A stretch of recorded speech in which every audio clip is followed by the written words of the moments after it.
Recruiting as such is not an easy job because there's a lack of talent on the market. So I wouldn't say it's easy to recruit globally, and definitely not for the manufacturing business, because it's a very, very competitive market and they need to compete with other sectors. But they can make it easy. I think what we see globally, and especially in manufacturing business, is that people stuck to a profile. So they basically ask people with a certain years of experience, certain numbers of skills, and by preference a certain background.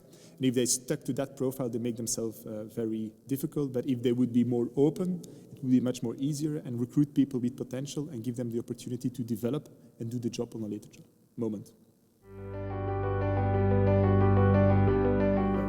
I think I would give 3 advices. First of all, be smart when you recruit. What we see is that a lot of companies start recruiting without really thinking what kind of profile they need and why they need it. Secondly, as I mentioned, I see a lot of companies are recruiting copies of what they're used to recruit.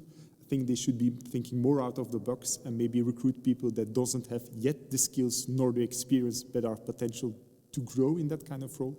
And the third one, I think it's really, really important that when you have a candidate that is interested, that you do a state-of-the-art recruitment process, and when they sign, that you also take care of the onboarding process.